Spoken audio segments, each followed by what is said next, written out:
नहीं नहीं, फूल मत फेंकिए ना आप। अरे भाई ठीक है ना, आप कथा में ध्यान दीजिए। महाराज सुदामा जी के लिए भगवान चले, और जब भगवान दौड़े तो क्या हुआ? रुक्मणी देख रही है, पटरानियां देख रही है, पूरी द्वारिका देख रही है, ऊपर से देवता देख रहे हैं। ये क्या हो गया?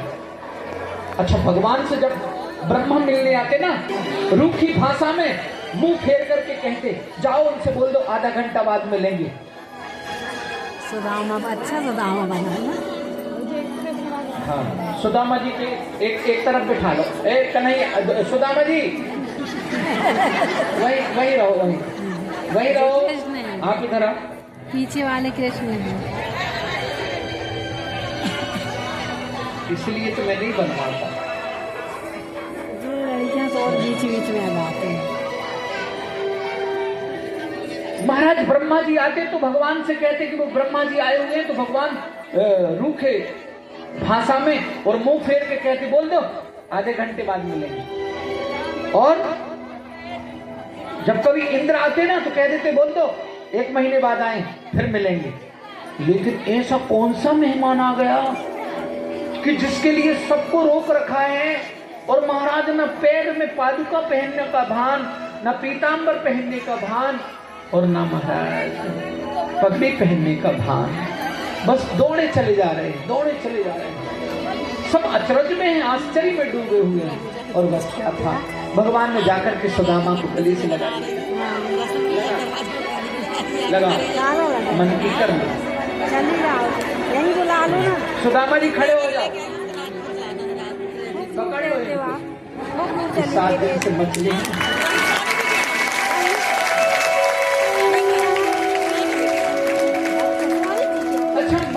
सुदामा जी को पकड़ा तो सुदामा जी कृष्ण से कहते हैं, ठंडी में बेचारों को ठंडी और लग रही है। सुदामा जी, महाराज सुदामा जी सोचते हैं कन्हैया मेरा बदल तो नहीं गया। लोगों को बदलने में टाइम नहीं लगता ना। तो कन्हैया से कहते, मित्र द्वारिकाधीश आप कहाँ? द्वारिकाधीश कहाँ? गरीब ब्राह्मण, आपकी हमारी मित्रता कैसी? मित्रता तो बराबरी के लोगों से होती है ना। तो धनवान से मित्रता करते हैं, गरीब से मित्रता करता है। शत्रुता भी बड़ों से नहीं ली जाती, ना छोटों से शत्रुता की जाती, बराबरी वालों से शत्रुता की जाती। फिर तो आप जो है, ए शिवानी रहने दे बेटा, रहने दे, मैं खुद करा लूंगा सब। महाराज मित्रता बराबरी के लोगों से होती, ऐसा सुदामा जी ने कहा। और जब ऐसा सुधी लिए तो मैं वही बचपन का यार कृष्ण हूं, मैं बचपन का यार कृष्ण। सुदामा जी ने जब ये सुना तो सुदामा जी ने भी अपने बाहु पासों में बांध लिया, मेरा मित्र बिल्कुल नहीं बदला है। जोर से बाहु पासों में बांध लिया और बहुत देर तक बांध करके रखा दोनों मित्रों ने। इतनी खुशी हो रही उनको। लेकिन भगवान ने विचार किया कि मैं तो तगड़ा हूं और सुदामा की एक एक पसली दिख रही है, कहीं ऐसा ना हो कोई हड्डी, कोई पसली टूट ना जाए। तो भगवान ने ढीला हाथ किया। तो सुदामा जी ने भी सोचा, अरे मेरे तो केवल हड्डी का ढांचा है, भगवान के इतने सुकोमल अंग हैं, कहीं कोई चोट ना आ जाए।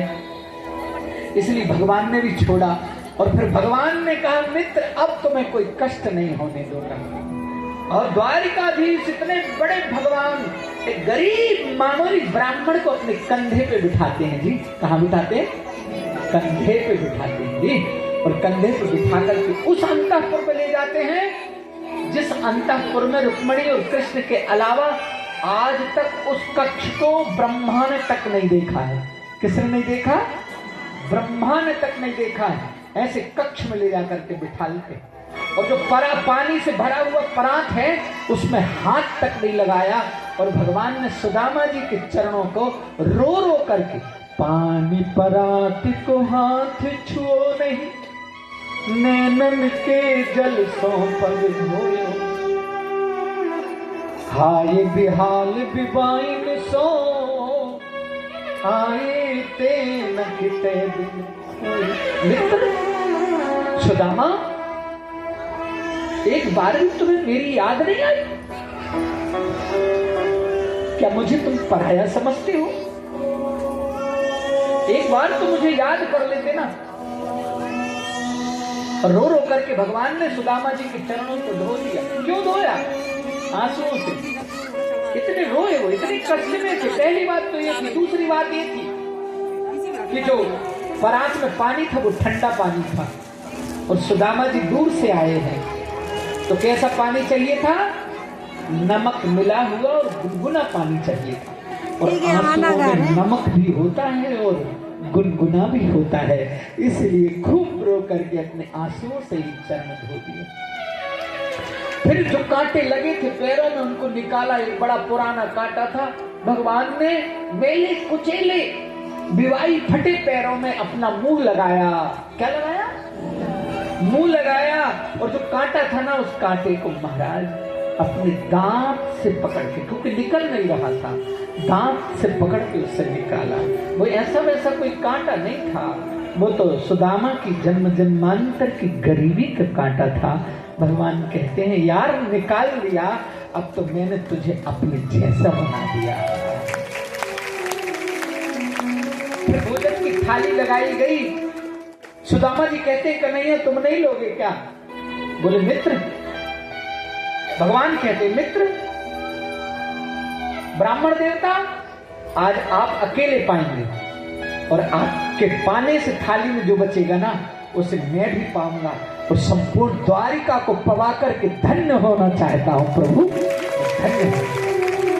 ब्राह्मण देवता ब्राह्मण पर सुदामा जी ने एक निवाला लिया और जैसे ही मुख में गया निवाला, जैसे ही मुख में लेना चाहे आंखों से आंसुओं की धार बह चली। रोने लगे सुदामा जी। भगवान ने पूछा मित्र रो क्यों रहे हो? सुदामा ने कहा अब भी मैं अपनी गरीबी बताऊंगा, मेरे बच्चों की गरीबी। क्यों सुदामा जी को क्यों रुलाई आई?